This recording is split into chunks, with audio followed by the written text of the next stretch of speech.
Bonjour François, ça va? Ouais, salut Antoine.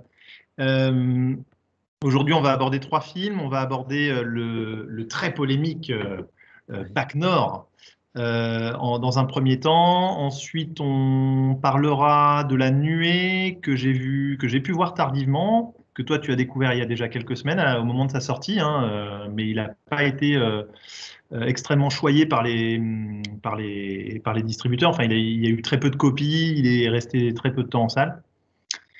Et puis, on terminera par Annette, que tu n'as pas vu en entier, je crois. Oh, ça commence à troller. On en reparlera, mais Voilà. il y a eu un. Ouais, mais c'est de l'ordre de la minute, hein, de l'anecdote, on verra. Voilà. Ah, d'accord, ok, je pensais que tu t'étais Ah vraiment non, mis. non, non, non, non, non, non. Non, non, tu verras, c'est beaucoup moins. Voilà, il y a eu des films où j'ai eu des plus grosses pauses que ça, quoi, en plein milieu. Là, ça a été très, très bref. Bon, tant mieux. Allez, on commence par Bac Nord. Ouais, Euh, avec plaisir. Écoute, moi, je voulais absolument pas aller voir ce film. Et quand tu m'as D'accord. quand Ok. tu m'as dit que tu comptais y aller, je me suis dit, bon, allez, ça sera un bon prétexte à discuter. En fait, j'aime pas du tout Gilles Lelouch, qui est purement subjectif. Mais j'ai Tout à pas fait. aimé Le Grand Bain, et puis j'ai jamais vu jouer dans un bon film, et je l'ai vu mal jouer dans un film. Euh, je sais pas si tu en avais entendu parler, Sky, Ah avec, oui. Ouais. ouais, avec l'acteur de Walking Dead. Le film est pas mal, mais lui, il est au début du film et il joue le Oui. rôle Il d'un fait le mari. mari de Diane Kruger, c'est ça? Il joue le mari de Diane Kruger et il joue, je trouve, incroyablement mal, et ce qui a contribué à ce que j'aime pas ce personnage. Voilà, mais c'est purement subjectif. Et puis bon, Ouais. toute l'histoire de polémique autour de Bac Nord et tout ça, le fait que toi tu veuilles aller le voir, je me suis dit, un peu comme toi, je crois que c'est quand même vendu comme un film d'action et qu'on en a suffisamment peu en France pour laisser un peu sa chance à ce type de film. Moi, j'ai vu aucun film de ce réal. Je sais pas si toi, oui. Alors, est-ce que j'avais vu déjà un film de Cédric Jiménez? Je crois pas. La Je crois French, pas. Attends, il a c'était bien Jean French. La Dujardin? French, je ne l'ai pas vu. D'accord. Il a fait H que je n'avais pas vu. Est-ce qu'il a fait d'autres films, ce réalisateur? Oui, je crois. Oui. Entre-temps, il a fait. Il fait un film. Ah là, c'est catastrophique. Là. La mémoire Non, nous mais fait peu importe. défaut. Bref, disons que moi, je ne crois pas avoir vu déjà un film de Cédric Jiménez. Ça va me revenir, je pense. Je crois qu'on en oublie un et que je l'avais Oui, vu. on en oublie un ou deux. Ouais. Et en revanche, ouais, bah, j'étais plutôt curieux parce que, alors je vais pas développer les raisons, mais j'avais été amené à lire une version du script de Bac Nord. Ah, Je connaissais un petit peu mais c'était il y a longtemps. Donc j'étais curieux déjà de voir de voir le film. Et puis exactement comme tu le décris, c'est suffisamment rare pour être souligné. Voilà des films d'action français. Donc chaud pour y aller. Et alors contrairement à toi, j'ai pas forcément un a priori négatif sur Gilles Lelouch. Un petit peu dans le sens, plus dans le sens où il me semble très médiatisé en fait, et que comme beaucoup de ces acteurs, et on en reparlera peut-être avec Marion Cotillard pour Annette, euh, trop de médiatisation fait qu'on a parfois du mal à les voir dans certains rôles en fait. On voit Gilles Lelouch jouer un personnage, et ça peut être compliqué. Cependant, on a quand même deux autres. Enfin, c'est aussi une des promesses du film d'avoir un trio, d'avoir vraiment ce groupe. Donc il y avait aussi la promesse d'un casting vraiment chouette avec Adèle Exarchopoulos, François Civil, c'est Karim Lecrou, je crois, le troisième, Luron. Et donc ouais, plutôt curieux, voilà. J'avais pas été transcendé par le script, mais je m'étais dit, bah voilà, quand ça sortira, j'irai voir parce que ce type de film-là, moi, c'est plutôt ma came, action, policier, voilà. Qu'en as-tu pensé? Du coup, François, je te non, mais laisse. je veux juste un peu étoffer par rapport à Gilles Lelouch sans m'attarder non plus, mais c'est vrai que toutes ces cliques, Cotillard, Lelouch, Canet, enfin les petits mouchoirs et tout, enfin c'est comme tu le dis, en fait, j'arrivais pas à mettre un mot dessus, mais c'est voilà, ils sont trop médiatisés, ça me fatigue. Tu as l'impression qu'ils ont une sorte de monopole, ce qui est sans doute faux au final, hein, mais bon, un monopole quand même du film à gros budget français. Bon, voilà, bon, bref. Oui. Et juste Moi, pour précision, on n'en a pas oublié en fait, hein, puisque je suis allé voir quand même la filmo de Cédric Jiménez. On est sur Aux yeux de tous, premier long, La French, Bac Nord, et là, il tourne en ce moment. Et alors, ça va apporter un peu d'eau à ton moulin, puisqu'il tourne un film sur, il me semble, des brigades antiterroristes françaises sur les attentats du 11 novembre avec Jean Dujardin. Donc, voilà. Ouais, La c'est vrai boucle que est je n'ai pas bouclée. inclus Jean Dujardin dans cette clique, mais bon, il pourrait y être, c'est vrai. Bon, enfin, Bah bon, ouais, il est dans la clique c'est- Canet, tu vois. Enfin, c'est des potes, quoi. Et très grands potes de Gilles Lelouch. Donc, ça fait partie du truc, c'est bon, sûr. enfin, c'est pas grave. Et en Ouais. plus, c'est d'autant plus grave que Gilles Lelouch est plutôt bon dans Bac Nord, Ouais, rien à dire tout à fait là-dessus. d'accord. Je tiens quand même à préciser que ce qui m'a vraiment poussé au-delà de la polémique et du fait qu'on pouvait discuter de ce film ensemble à aller voir le Bac Nord, c'est que j'ai quand même vu les noms de Friedkin et Clint Eastwood Non. euh, dans une critique de Télérama, et j'ai revu le nom de Friedkin de William Friedkin dans une autre critique. Et là, tu te dis que les mecs pètent un Ouais, plomb quand même, on peut le ouais, dire. complet. Hein, je veux dire, donc, bon, j'imagine que les références, c'est par rapport à French Connection et à l'inspecteur Harry. Non, mais merde, quoi. Bon, non, Non, Bac non, Nord est, mais. Bac Nord est pas mauvais, hein, je crois. Bah, Non, non. Putain, ce blanc. Non, non, non, non, non, non. Enfin, en fait, si tu veux, c'est tout le problème. Enfin, en tout cas, je sais pas ce que toi t'en penses, mais là, c'est pas un mauvais film en soi. En effet, il y a un script qui tient plutôt la route, qui est carré du moins. Il y a enfin, des personnages bien caractérisés, je trouve, et attachants, avec des acteurs qui donnent tant dans des phases plus d'émotion qui sont là, qui sont crédibles, et qui, en même temps, quand il faut bouger, on sent qu'il y a eu vraiment de l'investissement, quoi. Tu vois, je pense à François Civil et tout ça, les gars, ils sont butés, quoi, très clairement, hein, pour le rôle. La mise en scène, elle est très nerveuse, c'est-à-dire que ça, globalement, on ne s'ennuie pas dans le film, quoi. T'es quand même, j'irai pas jusqu'à dire que c'est haletant et tout, mais on est dans le truc, quoi. Mais, et c'est là où je vais conclure et je te laisse la parole après, tout ça, ça fonctionne, mais pour moi, je suis sorti du truc en me disant, ce film, j'ai l'impression de l'avoir vu, mais 12 000 fois, quoi. Et alors, on va revenir après sur les thématiques du film, parce que c'est ce qui a créé aussi des polémiques, à dire que bah, c'est un film qui épouse pleinement le point de vue de la police, qui est presque trop angélique par rapport à ça, quoi. Qui parle de leur impunité, et donc ah là là, mais ces pauvres policiers, on peut pas les laisser faire leur taf tranquillement et tout ça. Même ce côté, même cette vision, en fait, on va dire, de la police qui est obligée de faire le mal pour faire le bien, hein, c'est ce paradoxe inhérent à la fonction de policier. On l'a vu, mais je veux dire, ça fait 40 ans qu'on le voit, quoi. Genre, et j'ai l'impression, en lisant des critiques, que des personnes s'offusquent de ça. Mais les gars, c'est tout le cinéma d'Olivier Marchal, c'est ça. Il y a des films de Bertrand Tavernier, c'était déjà ça. Le film de Melville, c'était ça. Enfin, c'est un classique, c'est presque, certains diraient un poncif, mais c'est un archétype du cinéma policier, en fait. Enfin, moi, ça ne m'a absolument pas choqué de l'abcès tout de suite, quoi. Tu vois, c'est. non, mais c'est une non-polémique. Je veux dire, est-ce qu'on trouve l'inspecteur Harry mauvais parce que c'est un film d'extrême droite ou un film droitier? En fait, on s'en fout. Est-ce que le film est bon? Est-ce qu'il est mauvais? Qu'on laisse la parole, parce que c'est un peu ça quand même, c'est vrai. On laisse la parole au policier dans ce film, et c'est vrai Jiménez, il a tendance à en faire des héros. Bon, ça, faut pas se mentir, et c'est sans doute un peu exagéré. Le final le montre quand même, je veux dire, avec des plans un peu qui jouent sur l'émotion, des futurs métiers qu'ils épousent, etc. Bon, Ouais, euh, en effet. Sur la fin, notamment, il y va beaucoup sur le côté sacrifié, quoi. voilà, c'est ça, c'est ça. Sacrifie, Mais mais pas forcément des héros, dans le sens où, moi j'ai lu par exemple que c'était une glorification du truc, un film viriliste et tout. Je trouve pas, en fait. À non, aucun moment j'ai envie d'être ces mecs, tu vois. non. Et d'ailleurs, il y a peut-être que c'est dans l'intention, que certains ont vu ça dans l'intention, parce qu'il y a des moments quand même dans le film, en termes de parti pris de mise en scène, où je trouve le film très étrange, c'est-à-dire qu'il y a des moments très documentaires presque, genre Mm. on en revient, hein, à cette fameuse assise documentaire du cinéma français dont on aurait besoin. Donc ça pourrait être un enquête d'action ou un reportage sur la BAC, mais en plus léché, en plus joli. Et en même temps, on va te foutre des séquences un peu fun, qui veulent faire fun du moins, dans leur intention, avec, bah, je te prends des exemples, moi, des trucs, l'utilisation de la musique du film m'a rendu vraiment perplexe. je te fais des séquences très brutes, et après je te fais une séquence plus montée, montage parallèle, avec Les Princes des Villes de Michel Berger, où je te mets de la funk ou des trucs comme ça. À un moment donné, choisis un peu ton camp parce que je suis un peu perdu en fait. Je sais pas si tu veux me faire de l'iconisation et quelque chose de plus opératique ou quelque chose de plus nerveux, plus sec et plus terre à terre en fait. J'étais un peu embrouillé là-dessus quoi.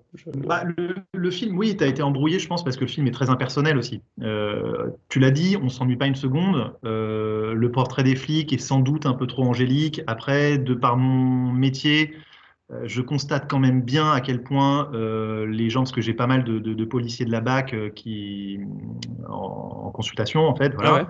Et en fait, bah, ces gens-là, tu les sens vraiment déprimés. Et effectivement, tu ne peux pas nier les faits d'un côté, c'est-à-dire que je crois que tu as 60 à 70% de la police qui vote à l'extrême droite. Bon, bah voilà, c'est un fait, c'est un fait.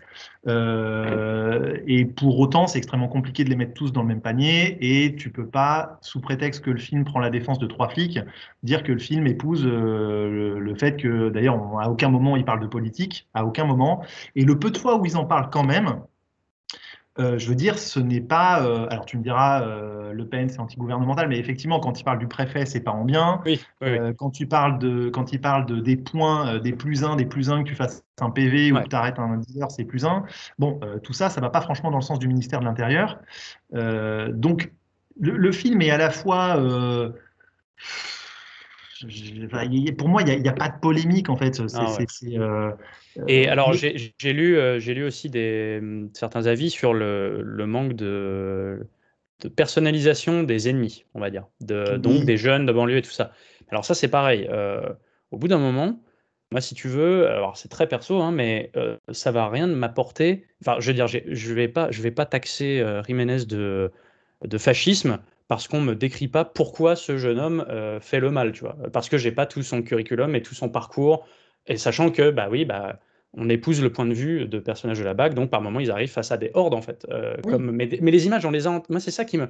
Je dis, les images, on les a en tête quoi. Je veux dire, t'allumes la télé, des images pires presque que BAC Nord, par moment t'en as, mais t'en as tout le temps. Donc oui, en fait, je trouve que parfois les critiques vont trop chercher ce que aurait pu être le film, tu vois. Je fais, mais regardez ce qu'il est déjà, on regarde ce qu'il est, et on avise. Est-ce que déjà c'est un bon film? Est-ce que il épouse ou pas le parti pris qui est dans son titre en fait? Le titre du film c'est Bac Nord, c'est Voilà. pas Quartier Nord. C'est pas je vais te montrer C'est pas les différents misères, points hein. de vue. Voilà, exactement. C'est des films très différents. Alors on apprécie ou pas les gestes de chacun, mais là il prend comme parti pris, et on peut pas lui reprocher ça, franchement, même si moi je n'ai pas trouvé le film formidable, hein, comme vous l'aurez compris, on peut pas lui reprocher le fait de coller à son sujet, à savoir cette brigade en fait. On C'est reste ça. avec ces trois gars.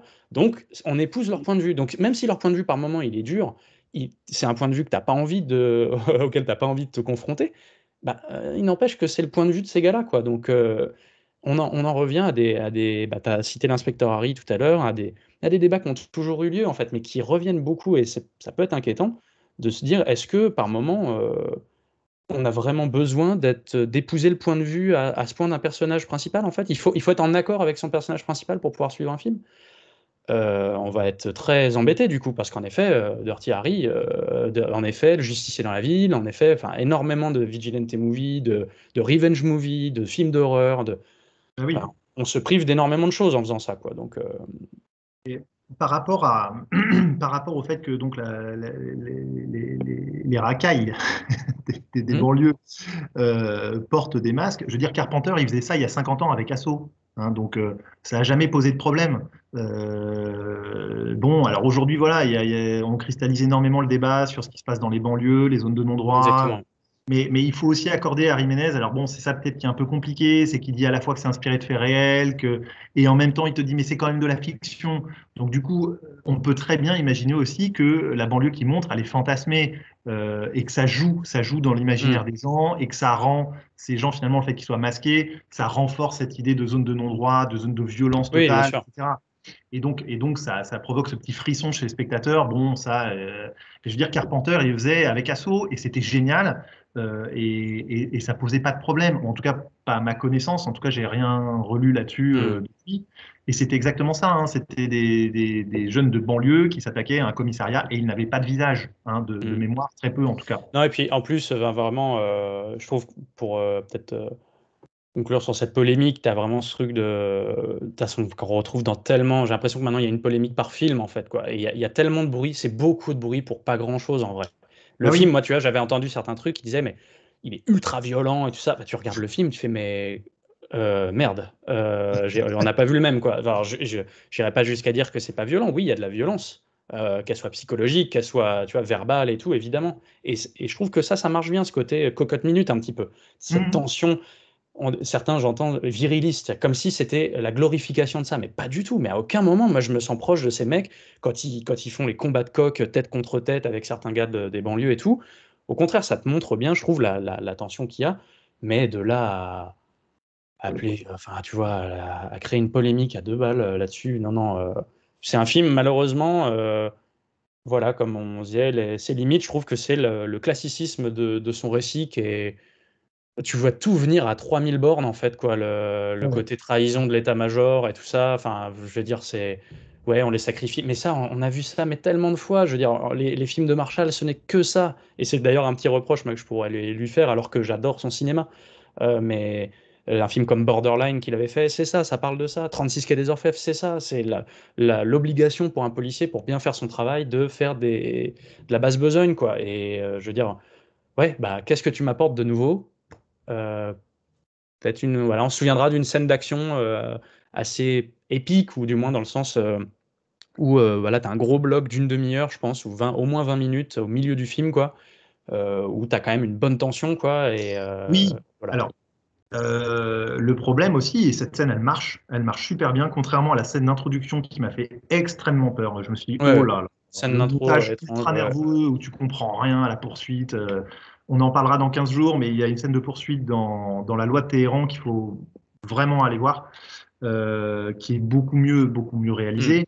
Et puis surtout, le problème de Bac Nord, c'est qu'il passe après Les Misérables, quoi. Il passe 2 ans après Les Misérables, donc il épouse l'autre point de vue. Enfin, ouais, un point de vue plus global et plus Ouais, global, oui, sociétal, on va dire. oui, t'as raison. Et c'est vrai que ça, les mecs de la BAC dans Les Misérables, bah, c'est super aussi. C'est bon, c'est quand Bien même plus sûr. fin. Les Misérables, c'est autrement plus fin. Et t'as une scène de tension dans une cage d'escalier dans Les Misérables. Je sais pas si tu l'as vu et si tu t'en Si, souviens. si, je l'ai vu, ouais, tout à fait, ouais. Bon, bah, À la fin du film. Ouais, non, mais ouais. ah ouais. Bah, c'était mieux en Et fait, hein. encore une fois, c'est pas le même. Pour moi, c'est pas vraiment le même point de vue. Et puis déjà, le même volonté Oui. de cinéma à la base. C'est-à-dire que là, on est vraiment sur du film d'action qui tourne. Alors, je lisais Gilles Lelouch dire que ça tournait vers le thriller psychologique à la fin. Non, non. Enfin, franchement, si c'est la volonté, moi, ça ne marche pas. Je trouve que la dernière partie du film, d'ailleurs, est une faiblesse parce Oui. enfin, ça dure très longtemps. Je trouve que le film aurait mérité d'avoir ce côté plus sec, Ouais. comme pouvaient le faire par moments les films de Fred Cavaillé. Genre, je te fais un film, ok, j'assume mon côté film d'action, 1h30, bam, hein, une genre déflagration, quoi, quelque chose de beaucoup plus sec et rapide. Là, ça s'étire pour pas grand-chose. Voilà, c'est beaucoup de bruit pour pas grand-chose, et un film, malheureusement, encore une fois, c'est très compliqué de faire ce genre de film en France. Il faut reconnaître aussi bah, par moment la maestria de la chose et tout. Ça prend, voilà, c'est tout de suite beaucoup d'ampleur et tout ça. Mais moi, je trouve que c'est un film assez calibré quand même. Comme tu l'as dit, enfin, assez classique et convenu. Et quand je vois que France 2 a préacheté le film, enfin en tout cas France 2 soutient le film, qu'il est seulement avertissement, alors que le sujet aurait pu porter à des choses peut-être plus matures, plus violentes, ça sent quand même globalement le film fait calibré télé, qui va repasser un dimanche soir, tu vois, à la télévision, et au cinéma, oui, ça fait son office, mais franchement, c'est assez oubliable. En tout cas, moi, c'est comme ça que j'en ressors, quoi. Bravo pour la démarche, mais c'est cool d'en faire des films comme ça. Il faut en proposer. Le film a l'air de fonctionner. Il est à 100 000 entrées premier jour avec le cumul des avant-premières. S'il y a un engouement autour de ça, c'est cool parce qu'il en faudrait plus des films d'action, et c'est pas des polémiques comme ça qui doivent empêcher des réalisateurs et réalisatrices de s'emparer de ces sujets-là compliqués et touchy. Mais là, moi, je reste quand même vraiment sur ma faim, quoi. Pareil, et pour conclure avec malheureusement un peu de name dropping, mais ce qui est intéressant, c'est qu'il y a un pont qui se fait avec certains films, notamment la jeune indique de Bac Nord qui est très très bien. Ouais. C'est l'un des personnages principaux de Scheherazade qui est sorti il y a quelques années et qui se passait dans les quartiers nord de Marseille et qui était super. Alors là, pour le coup, c'était vraiment le point de vue de la banlieue et c'était incroyable. Et ça fait plaisir de revoir une actrice comme ça parce que je la trouve vraiment super, là, encore une fois. Et puis faire le pont avec François Civil aussi, qui joue dans Burnout, qui, à mon avis, Ah, est d'un autre calibre que Bac Nord, alors qu'il a peut-être eu moins de budget, enfin, c'est même sûr, hein, ouais. et qui assumait d'ailleurs très bien aussi cette idée de méchant masqué. Je sais pas si tu te souviens, mais en fait, il y a une scène de poursuite incroyable dans une cité à un moment où François Civil se fait courser par une horde de gars qui sont tous voilés, j'allais dire, hein, avec le visage Mais voilé. ouais, masqué, tout ça, ouais. Et, et là, ça allait à fond, à 100 à Mm. l'heure pendant 1h30. C'est un Et autre projet, c'est vrai que ça a été une autre volonté de cinéma en termes de genre abordé. C'était de l'action aussi, mais on est beaucoup moins sur quelque chose de sociétal. Enfin, on oui, n'aborde pas, oui, voilà. oui. Mais Bah, moi, je suis, enfin, en filigrane du moins. Mais ouais, le principe du film, enfin, c'était du policier action, quoi, oui, oui. pur et dur, et même sur sa promesse de film un peu série B autour de la moto et tout ça. Et je suis tout à fait d'accord avec toi. Moi, c'est un très très bon souvenir. Burnout, c'est à recommander. Enfin, très très chaudement. Oui. Les scènes d'action sont mortelles. François Civil déboîte. Olivier Rabourdin en méchant, il est mortel. Enfin, franchement, Burnout, super film, quoi. Et en tout cas, pour terminer, parce que tu sais que j'aime beaucoup ce réalisateur, S. Craig Zahler, euh, qui a réalisé Traîner sur le bitume avec Mel Gibson. Et c'est marrant parce que tu sais, tu as une scène entre Gilles Lelouch et son supérieur et son commissaire. Enfin, je ne sais plus quel Oui, titre il a possible, oui, ça, ouais. et donc, tu as cet échange un petit peu sur le fonctionnement, ou plutôt sur les dysfonctionnements de la police et qui peuvent pas bosser, etc. Et en fait, tu as exactement la même scène entre Mel Gibson et Don Johnson dans Traîner sur le bitume. Et je peux te dire que ça a une autre gueule. Ça a une autre gueule. Et le film Traîner sur le bitume, c'est ça, hein, c'est deux flics qui se sentent complètement impuissants par rapport à la hausse de la criminalité dans je ne sais plus quel quartier des États-Unis et bah, qui vont épouser, enfin en gros, qui vont se chercher à se faire la malle en chopant un gros magot que doivent se toper des gros gros méchants. Et finalement, tu as des similitudes entre Bac Nord et Traîner sur le bitume, mais Traîner sur le bitume, c'est là, c'est là. Mm. Pour moi, c'est un summum du thriller policier qui est sorti honnêtement, depuis 20 ans. Enfin, je veux dire, j'ai pris une claque monumentale. Et pour ceux qui ont aimé le passage de la prison dans Bac Nord, que moi j'ai trouvé assez faible, je crois comme toi aussi, Ace Craig Zahler, il a fait un film de prison qui s'appelle Section 99, bon, qui envoie aussi vraiment du bois avec Vince Vaughn, qui est interdit aux moins de 16 et pour de bonnes raisons, comme Traîner sur le bitume d'ailleurs. Et voilà, là on a des vraies propositions de cinéma ambitieuses, avec des castings de fous aussi. Enfin, et voilà, S. Craig Zeller, c'est vraiment, et pour ceux qui s'intéressent au thriller policier, Traîner sur le bitume, c'est immense. Bon, on change de film. Ouais, ouais, ouais, carrément. Avec On passe plaisir. sur La Nuée. Allez, ça me va. La Nuée, tu l'as vu à sa sortie peu de temps après The Deep Alors, House. c'est compliqué parce que je crois que. Je me demande si sa sortie s'est pas fait en plusieurs temps, la nuée. Ou alors je bug complet. En tout cas, c'est avec forcément tout ce qu'on a vécu, et qu'on vit encore, le Covid, la crise du Covid et l'impact sur les films distribués. Je sais que la nuée, j'en entends parler depuis très longtemps. Oui, oui, Euh, oui, tout à fait. ouais, parce que même toute la communication, je me demande s'il n'a pas bénéficié de certaines aides à l'écriture, etc. Pour il y a pas mal de temps.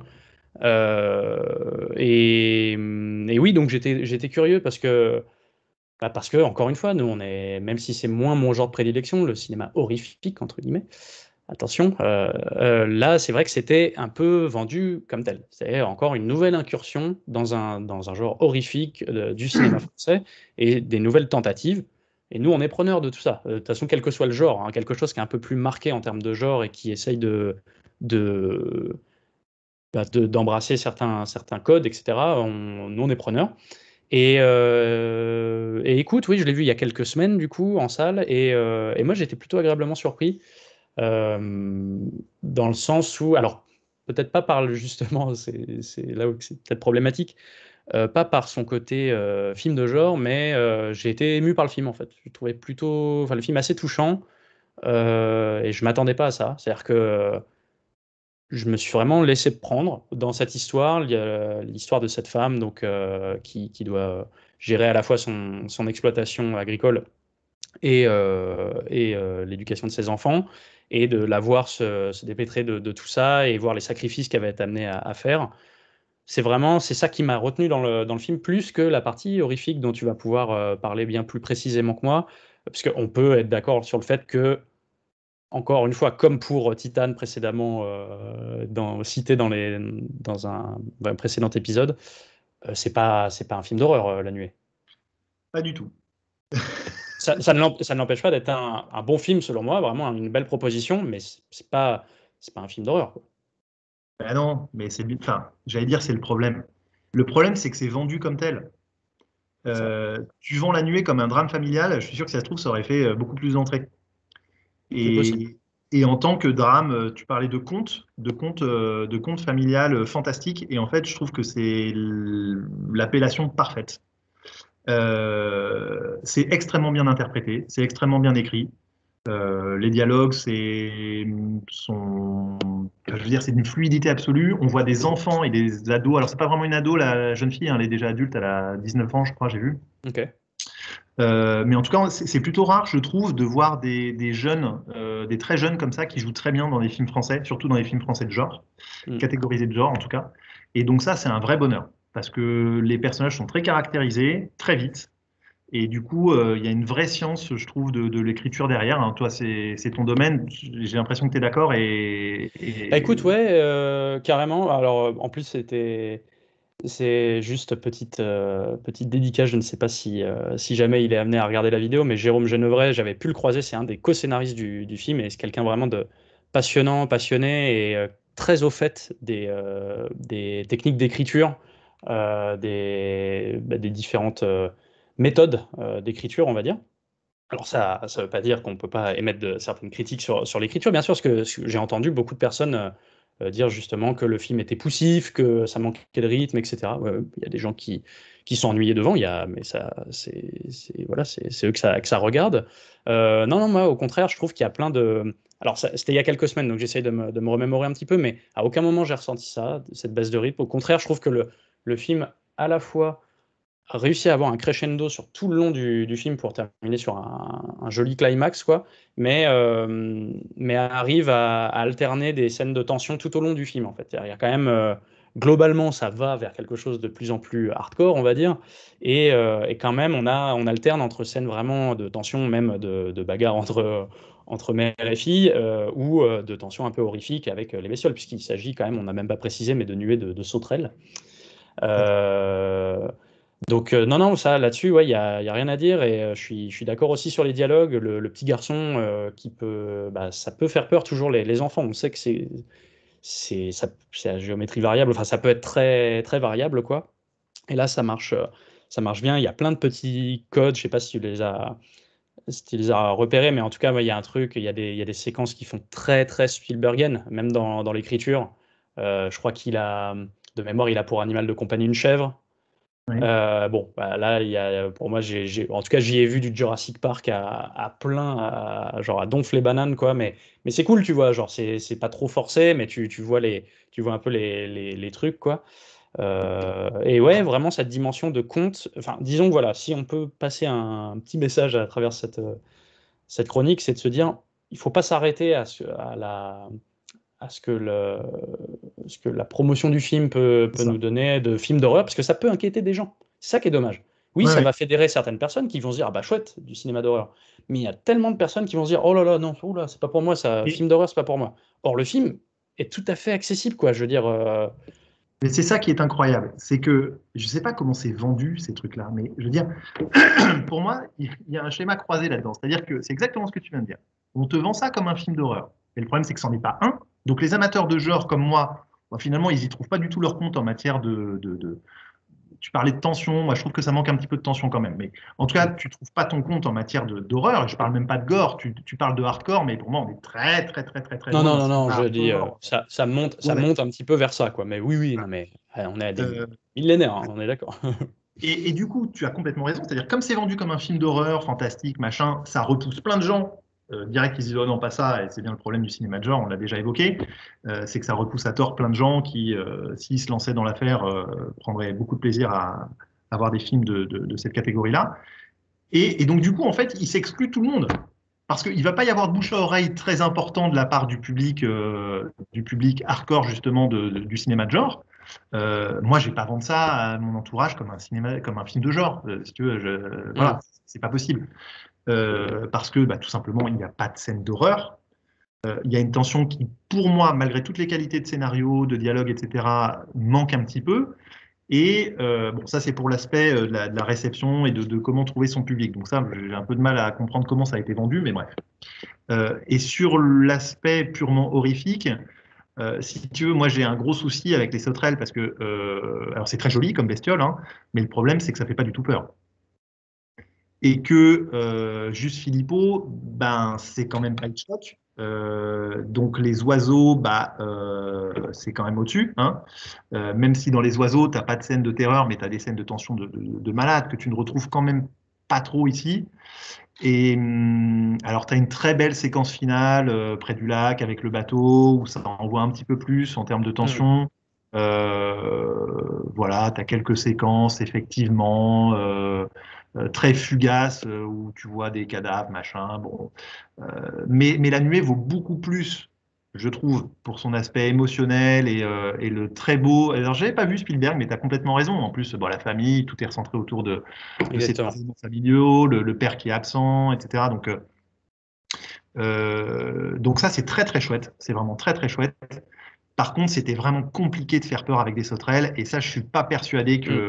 que juste Philippot y soit arrivé. Bon, je sais pas si toi. Alors après, pour les gens qui sont un peu terrorisés par les insectes et tout, peut-être que ça marche. C'est ça. Alors c'est pas du tout mon cas, enfin c'est pas trop mon cas on va dire. Donc je te rejoins parfaitement là-dessus. Il y a plus je pense qu'il va plus chercher le côté un peu, tu sais, c'est ce côté un peu dégueu quoi. C'est le truc qui grouille un petit peu. Alors ça peut arriver par le son, ça peut arriver par le nombre, par parfois des très gros plans sur les bestioles et tout ça. Ouais. Bon, c'est en effet quand on est un habitué du genre horrifique et tout, j'imagine que c'est très peu efficace entre guillemets, mais je te rejoins parfaitement là-dessus. C'est un film que je recommanderais tout à fait, mais pas pour les mêmes raisons. Je le recommanderais certainement pas à un dingue de cinéma d'horreur. En revanche, euh, pour ce côté conte familial à tendance fantastique, ça marche très bien. Et moi, je me répète, mais je retiens du film, les émotions qui me viennent sont des émotions plutôt mélancoliques en fait, pas des émotions d'effroi ou tu as de peur totale, mais vraiment quelque chose ouais, de plus de l'ordre ce qui m'a ému dans le film, de l'émotion, cette relation mère-fille par exemple, et surtout il y a un truc qui est bien dessiné, je trouve, c'est le sacrifice.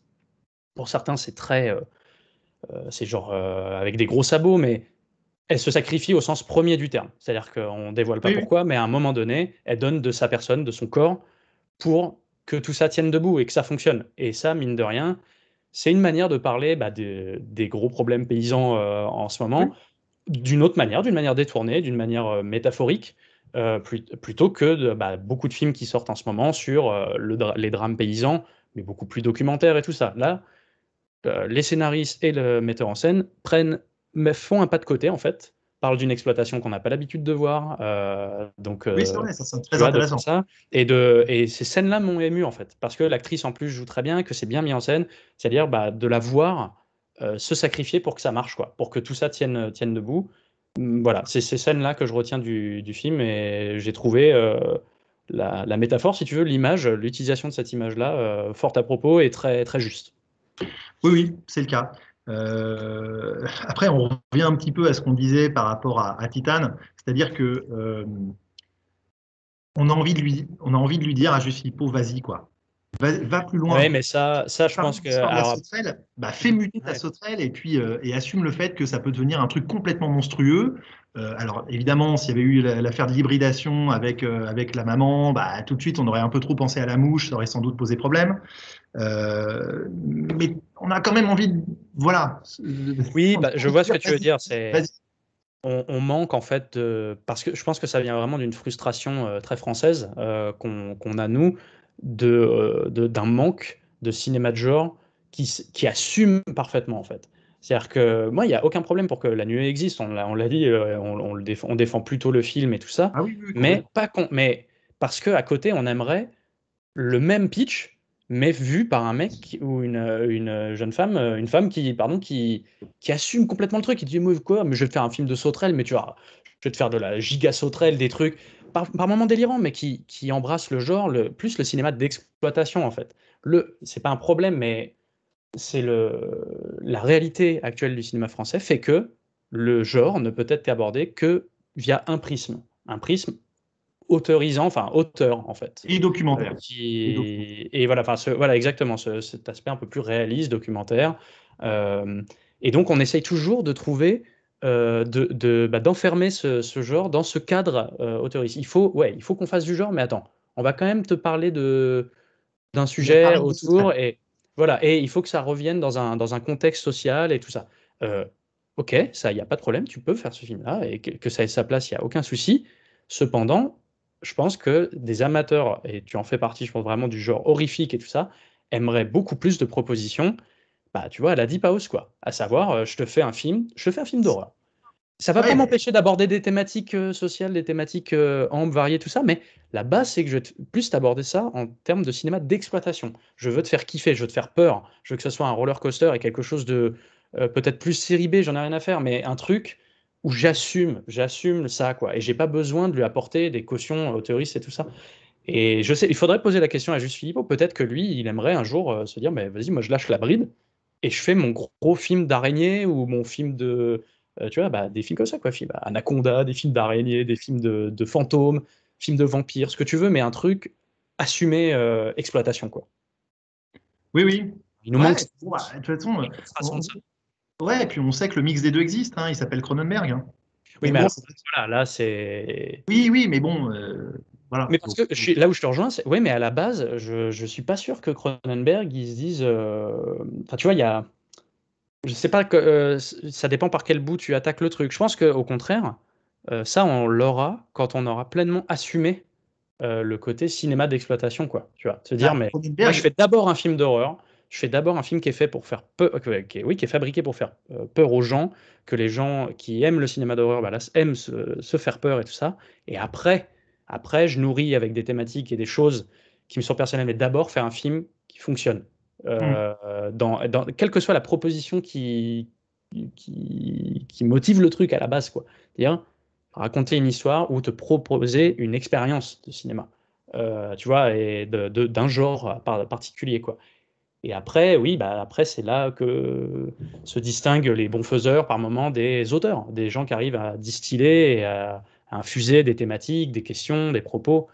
Mais c'est en tout ça cas, à qui. titre perso, ça vient après enfin, ça vient après après le genre, quoi. Après vraiment le fait d'embrasser les codes d'un genre, quoi. Et c'est comme ça que tu arrives à des mecs comme Guillermo del Toro, par exemple, tu vois, qui embrassent des codes du fantastique, du film de monstres et tout ça. D'abord, ils te font des purs films de monstres à chaque fois, tu vois. Et après, chut, on ouvre sur des propos et des thématiques, je trouve. Blade 2, c'est ça, tu vois. Tu vois, Blade 2, En tout cas, ça. il y a quelque chose d'assez troublant de se dire que euh, Juste Philippot, en tant que réalisateur, a sans doute plus de talent, par exemple, que Bustillo et Maury. Euh, mais qu'en termes de plaisir et en termes d'appréciation finale, finalement, La Nuée vaut pas beaucoup mieux que The Deep House, quoi. Voilà. Enfin, moi, Ouais, c'est puis un peu troublant. Parce c'est des que genres très différents, quoi, en plus. oui, Vraiment. oui, au final, ça l'est, sauf que c'est pas vendu, c'est vendu comme étant la même chose. Mais bon, après, c'est C'est ça. voilà. Bon, Ça, on passe. voilà, il faut bien marquer en tout cas la distinction et répéter aux gens, n'ayez pas peur, entre guillemets. N'écoutez pas ceux qui parlent de films horrifiques, voilà, c'est comme, alors après, peut-être que ça dépend aussi de notre passif, mais moi, je suis vraiment pas un fan hardcore du cinéma d'horreur pur et dur et, tu vois, et vénère. On en a parlé plein de fois, hein, j'ai plein de lacunes là-dessus. Mais, et j'ai regardé le film, mais sans aucun problème. Donc, c'est vraiment, pour moi, c'est un conte un peu à tendance horrifique, qui lente plus du côté fantastique, en fait. Donc, un Oui, ado peut tout à tout fait. à fait voir le film, genre, il n'y a aucun problème avec ça, quoi. Ouais, ouais, complètement. On passe sur Annette? Allez, oh là, c'est gros virage, là. Annette. Là, gros virage. Oui, oui, oui. Alors, je crois qu'on est tous les deux, c'est peut-être un peu compliqué d'en parler parce qu'on n'est pas tous les deux, enfin, tous les deux, on ne connaît pas bien la filmographie de Oscar Isaac. Tout à fait. Et on a tous les deux vu uniquement Holly Motors avant de voir Annette, je crois que c'est ça, hein. C'est ça, exactement. Et donc, moi, Holly Motors, bah, je crois que c'est sorti il y a 10 ans. Très curieux parce que moi, je suis sorti du film assez enchanté et en même temps, 10 ans après, j'en garde. À la fois, je garde des images, donc ce qui prouve que le film a fonctionné et qui m'a Marqué, marqué ouais. durablement. Et en même temps, j'avais souvenir d'un what the fuck total, mais complètement assumé. J'avais trouvé ça plutôt beau et moi, j'avais vraiment été très agréablement surpris. C'est pour ça que quand j'ai vu Adam Driver au casting d'Annette, alors Cotillard, bon, je ne suis pas fan comme sous-entendu tout à l'heure, mais bon, pourquoi pas. Et la musique des Sparks que je ne connaissais pas du tout. Et d'ailleurs, ça y est, suite à la BO d'Annette, je me suis mis à leur discographie qui est absolument gigantesque d'ailleurs et dans des registres très très différents. Parce que j'ai entendu par hasard à la radio le titre d'introduction du film et je me suis dit, mais ce titre, il est hallucinant. Voilà, et puis bon, il y a eu la bonne surprise, très bonne surprise de La La Land il y a quelques années, alors que je ne suis pas du tout, contrairement à toi, du tout comédie musicale. Ouais. C'est-à-dire que moi, Les Demoiselles de Rochefort, j'ai dû arrêter au bout de 20 minutes tellement j'en pouvais plus, je crois. Et donc voilà, moi, j'y suis allé pour ça, sur la foi de ce que j'ai vu de Léo Scarax, sur Adam Driver que j'aime beaucoup, sans pour autant l'avoir vu dans des films exceptionnels, mais lui, je trouve qu'il est incroyable. Et bah, limite, je vais en parler maintenant, et puis Je t'en prie. voilà. Parce que toi, ça fait quelques semaines aussi que tu l'as vu, donc je veux pas te Ouais. mettre trop dans l'embarras. Moi, j'ai été absolument bluffé par la scène d'introduction. Je me suis pris une claque immense avec cette chanson que je trouve, encore une fois, incroyable. Et là, je me suis dit, ça y est, quoi, ils nous vendent un opéra rock, ça va être la folie, etc. Et en fait, il y a une sorte de décrescendo quand même en termes d'intensité dans ce film. C'est-à-dire qu'il y a l'apparition du bébé au bout de... Le film est long, hein, il fait 2h20, le bébé apparaît, je sais pas, au bout de 3 quarts d'heure peut-être, je dirais ça. Et là, tu te dis, bon, on va spoiler, hein, mais donc ce bébé n'est pas un bébé, c'est une sorte d'automate, de bébé Pinocchio, quoi. C'est what the fuck. Ça m'a fait penser à Holly Motors et je me suis dit, oui, mais pourquoi? Pourquoi? Qu'est-ce que ça apporte au récit? Rien. Qu'est-ce que ça vient faire là? Tu sais pas. Donc là, il m'a un peu perdu là-dessus et il se trouve que c'était accompagné, je trouve, d'une baisse d'intensité musicale aussi. C'est-à-dire qu'on était à ce moment-là déjà du film sur un schéma de comédie musicale beaucoup plus cadré, c'est-à-dire avec beaucoup de cordes, et beaucoup moins l'aspect rock. Et du coup, on rentre dans un film un peu plus finalement moins foufou. Et je trouve que ça. Et donc il y a cette première marche. Et il y a la deuxième marche où Rospoil, où Anne, donc sur la scène du bateau, où Anne décède. Et puis ensuite, ça repart. Je trouve que ça repart à la hausse sur la fin du film, mais c'est vrai qu'ils m'ont un peu perdu. Enfin, il m'a un peu perdu à ce moment-là, et du coup, j'ai trouvé le film incroyable par moments. La performance d'Adam Driver est à la fois très drôle, très profonde. J'ai lu que le film était morbide, et finalement, c'est assez juste. Et en même temps, très drôle par moments. Je veux dire, le passage du pianiste accompagnateur, moi, j'avais trouvé ça super. Mais donc voilà, j'ai trouvé ça pas mal, mais trop long sans doute. Et j'ai regretté qu'il assume pas ce côté opéra rock jusqu'au bout, en fait. Voilà. Hmm. Après, la BO reste très belle. Mais tu vois, la BO de La La Land m'a moins touché. Ouais, d'accord. Et en même temps, le film, je l'ai trouvé somptueux et sans doute beaucoup plus réussi enfin, beaucoup plus réussi. Annette est un beau film. Mais je veux dire, il ose beaucoup de choses et ça marche pas tout le temps, quoi. Voilà. C'est ça, ouais, carrément. Moi, je te rejoins sur beaucoup de points. Sur le décrescendo notamment, j'étais pareil au taquet au début. Franchement, la scène d'intro, elle défonce. Il y a des scènes du début que je trouve très belles. J'avais très peur des scènes de stand-up d'Adam Driver, mais au final, tu te prends au truc et ça fonctionne. Ah Par oui, moment, il y a des trucs. Moi, il y en a quelques-unes où je me dis, oh là, c'est un peu longuet. Mais lui, il est fort, il est vraiment fort. Donc, non, non, franchement, ça tient. Et alors, on parlait tout à l'heure en préambule de ma petite, de mon petit déclin en plein milieu de film. Oui, je me suis légèrement assoupi. je l'ai eu aussi, Euh, Antoine, hein. Je te ah coupe, oui? mais ça m'est. Ouais, limite, j'ai eu du mal. Et Et c'est moi, pour ce qui ça me que fait chier, c'est que c'est arrivé à un moment quand même dramatiquement fort, à savoir le truc du bateau. Puisque c'est là, quoi. Je me dis, putain, c'est pas normal que dans une scène aussi forte d'un point de vue dramatique dans le récit, enfin, que ça me fasse chier, quoi, en fait. Et c'était le je cas. suis Alors, complètement d'accord. ça a été quelques minutes. Encore une fois, il y a tellement de trucs. Le film, c'est très difficile de l'aborder de telle ou telle manière. On peut rappeler qu'il a eu, je crois, le prix de la mise en scène à Cannes, euh, et que c'est pas volé dans le sens où il y a quand même des trucs pris comme ça indépendamment.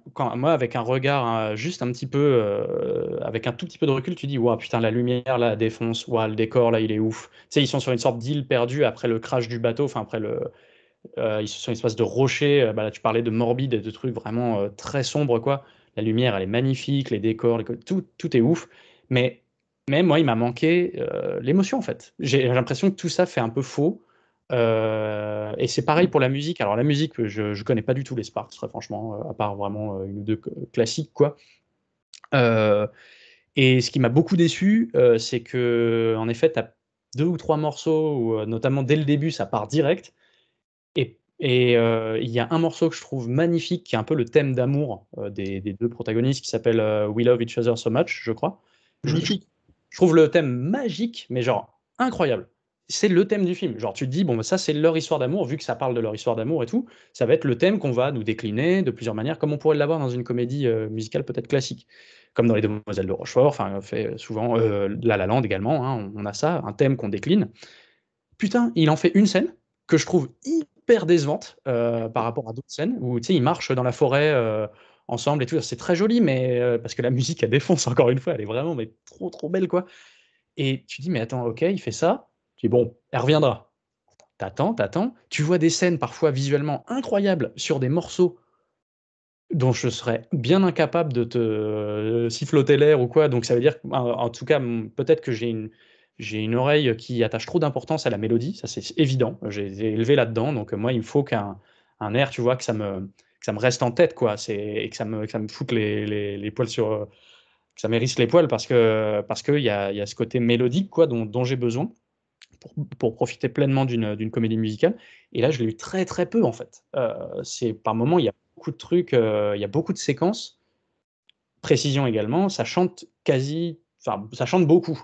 Donc il y a beaucoup de séquences normalement dialoguées où le dialogue se fait en chantant. Donc c'est très particulier hein, pour ceux qui seraient pas prêts, qui n'auraient pas vu Les Parapluies de Cherbourg par exemple, où c'est déjà le cas.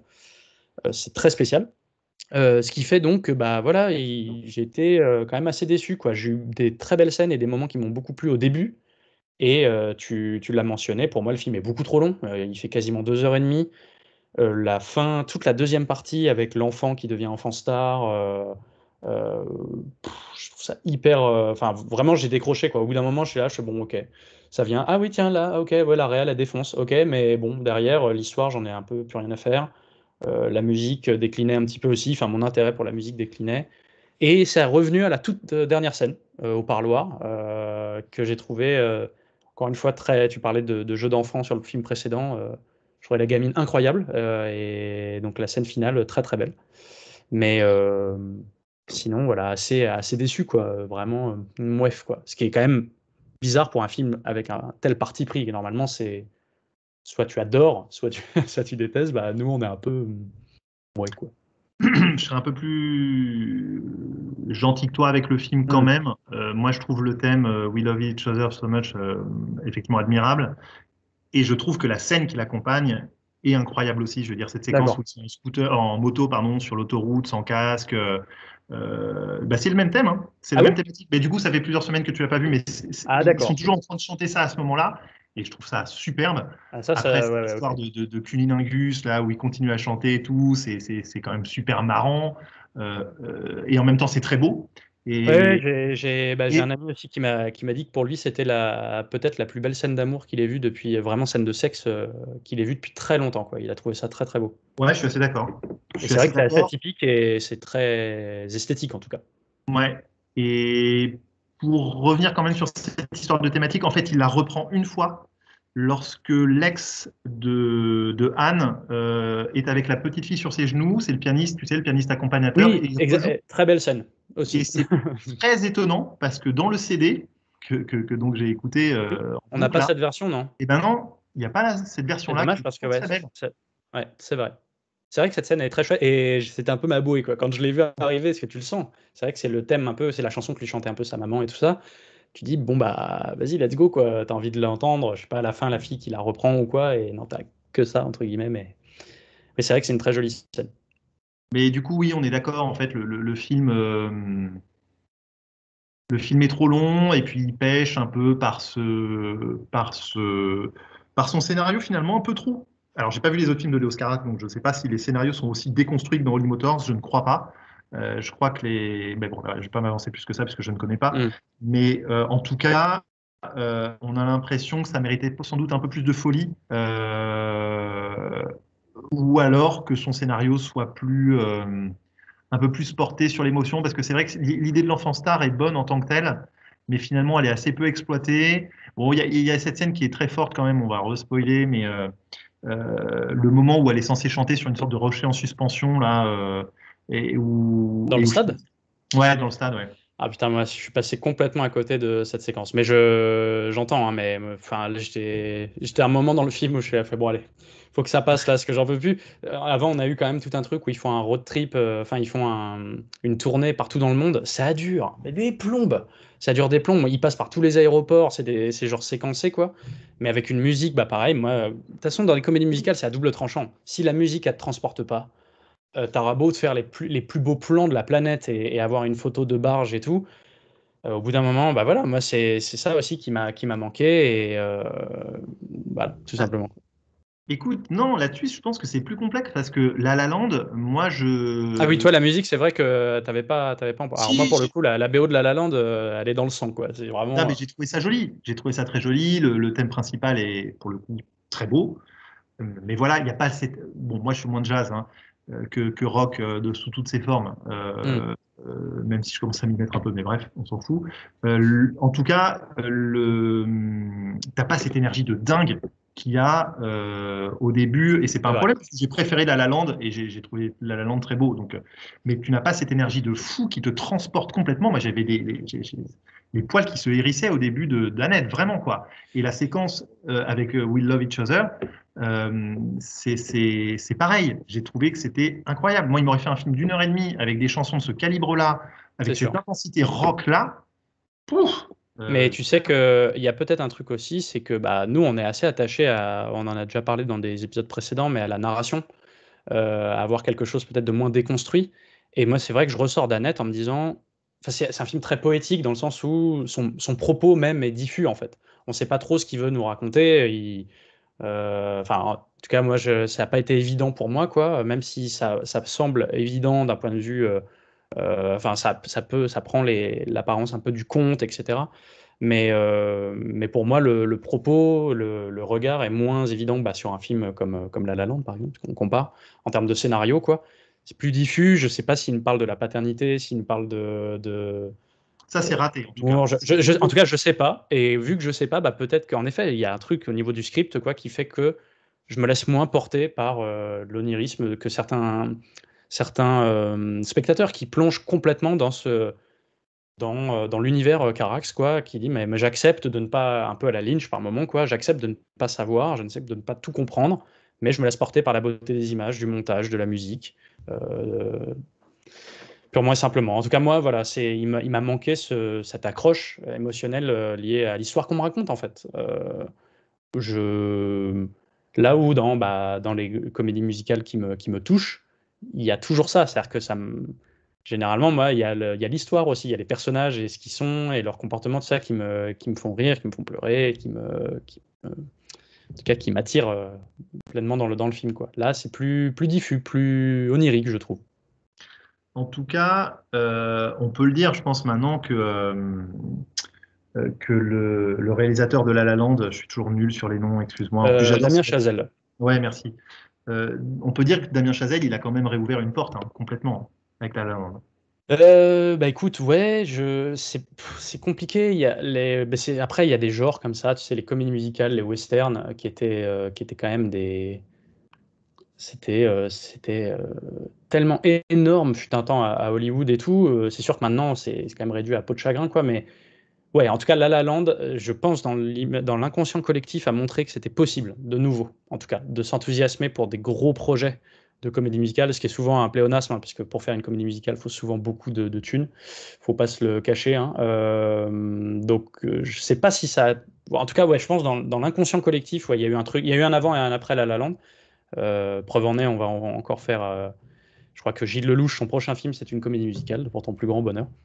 Voilà. Donc en France aussi, alors même si voilà, certains vont me dire, ouais, mais Christophe Honoré, il en a toujours fait aussi. C'est vrai, il en a Ah, toujours eu. bon sang, mais c'est bien sûr, mais oui, t'as raison. Ah oui, oui, t'as Donc, raison.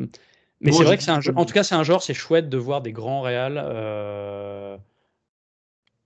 embrasser ça, ce genre-là. Carax, déjà dans Holy Motors, il y avait des passages chantés, il y avait une interlude, un interlude, pardon, je sais plus. Souviens-toi avec Denis Lavant qui joue de l'accordéon, là, qui était magnifique. Une séquence magnifique à la Samaritaine avec Kylie Minogue sur une chanson sublime.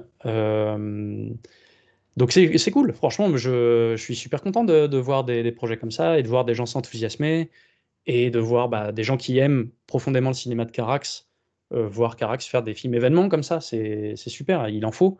Maintenant, il faut prévenir les gens que c'est un trip, c'est une expérience et qu'elle plaira certainement pas à tout le monde. Elle est assez exigeante en termes musical, en termes de durée, en termes de rythme, en termes de thématique. Voilà, c'est pas un film facile d'accès. C'est pas une comédie facile d'accès du tout. Une comédie musicale facile d'accès.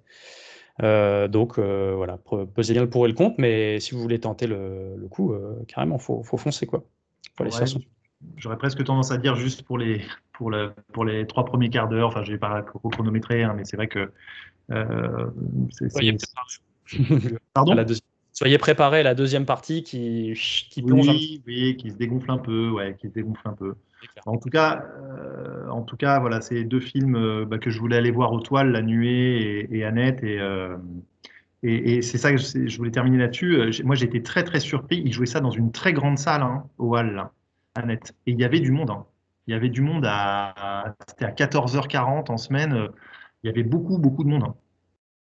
Donc c'est que, C'est enfin, je cool. ne connais pas le nombre d'entrées du film, hein, mais c'est qu'il y a un public pour ça, vraiment. Il y a un public qui est. Demandeur de ça. Ouais. Ouais, tout à fait. Après, oui, il faut méfions-nous peut-être du microcosme. Pardon, excuse-moi, du microcosme parisien aussi un petit peu, parce que c'est vrai que bon, les Halles, il y a beaucoup de monde de manière générale. C'est un des cinémas les plus fréquentés d'Europe et tout. Mais c'est sûr que c'est agréable de voir que même en termes d'engouement médiatique et tout ça, même de casting, tu vois, qu'une star comme Cotillard et de ça accepte de faire des projets comme ça. Elle est très bien d'ailleurs, hein. Elle est très très bien. Ouais, ouais, j'entends. Alors moi j'ai un blocage, toi c'est Gilles Lelouch, tu vois, moi c'est un peu Marion Cotillard depuis quelques années. C'est triste hein, parce que je ne nie absolument pas ses qualités d'actrice, mais je pense que ça fait partie de ces gens, de ces personnalités publiques où on la voit tellement ailleurs. Enfin, tu vois, moi il y a eu un moment, on en a tellement parlé après Batman, après tout ça, dans des films américains et tout. Je vois Marion Cotillard jouer quoi, et ça m'ennuie. Mais voilà, donc j'ai un petit blocage à ce niveau-là. Mais oui, oui, tout à fait. Même si elle n'est pas là tout le film, hein, vous l'aurez bien Non. compris, le duo d'acteurs fonctionne super bien, quoi. Ouais. Adam Driver est super aussi. Donc, non, non, faut tenter le coup. Si vous n'êtes pas hermétique aux comédies musicales et tout ça, et que le film vous tente ne serait-ce qu'un petit peu, ça vaut le coup de prendre le risque, quoi, courir le risque. Ok Antoine, on peut vendre peut-être la mèche Dans le pour prochain? l'épisode suivant. On parlera de la loi de Téhéran. Ouais, Ça c'est sûr, c'est acté. Il faut aller le voir et pas dans des UGC, dans les cinémas d'arrêt d'essai. Donc on a autour de nous dans le 95 l'Utopia Stella qui le passe en ce moment. L'Étoile, je n'ai pas encore regardé leur leur prog, programmation non plus. ouais, Ouais. pas qu'ils le passent. Et l'Eden Cinéma à Montmorency, Ah oui, qui le passe, donc pas cette semaine-là, mais à partir du mercredi prochain. Donc mercredi prochain, nous serons le... Est-ce que je l'ai? À partir du mercredi 25, voilà. L'Eden passe, Eden Cinéma Montmorency passe la loi de Téhéran, et c'est là-bas que j'irai le voir perso. et en tout cas, bah, moi je l'ai vu donc hier à l'Autobestella et ça vaut le détour, clairement. Les critiques sont excellentes. Ils sont pas galvaudés. Ouais, voilà, exactement. Moi j'ai vu Old, je sais pas si de Shyamalan, voilà. Ouais, ça sera peut-être un film qu'on partagera, je sais pas. Mais je suis allé voir OSS aussi, je ne sais pas si tu l'as vu. Non, je te suivrai peut-être pas là-dessus. Bon, alors, si on n'en parle pas, j'en touche mais genre une phrase. Ne faites pas l'erreur que j'ai pu peut-être commettre en accordant trop d'importance aux critiques et aux réceptions, à la réception assez compliquée du film sur les réseaux, on va dire. Du coup, moi, j'y suis allé un peu en mode, ouais, bon, au final, est-ce que j'y vais, est-ce que j'y vais pas, tout ça. Non, allez-y, essayez d'oublier tout ça et faites-vous votre propre avis, parce que le film se fait défoncer, globalement, comme étant le pire de loin des trois. Moi, c'est clairement pas mon avis là-dessus. Voilà, le film a de vraies qualités et je me suis vraiment marré. Donc, comme quoi, par moment, il faut essayer de mettre la chape de plomb autour de la tête et dire non, je vais me faire mon avis, on n'écoute pas, on n'écoute rien, on lit rien, et on y va et on tente le coup, quoi. Pareil pour le Shyamalan. Voilà. Tu vois. Il a ses défauts, mais il y a des moments d'émotion incroyables et vraiment, vraiment. Enfin, je vais essayer d'écrire un papier dessus en fait, parce que je te sens pas très au taquet pour pour aller Bah le voir. ouais, et puis malheureusement, c'est aussi en termes de Non mais faisabilité dans le coin, il est passé à l'Éden, mais je crois plus qu'il passe, quoi. Je suis obligé d'aller à Paris, quoi, pour aller le voir. c'est ça. Et quel dommage quoi, parce que c'est vraiment un réalisateur très talentueux qui a un vrai univers à lui et c'est voilà. Bon, il continue de marcher, hein, sinon il ferait plus de films. Hein, mais bon, bref, Pour la suite, on verra, hein. On a des c'est films à aller ça. On a voir, au moins un on verra. film. Voilà. C'est ça. Et on a déjà un film. Salut François, salut à tous, à très Ciao, vite. ciao. Ciao.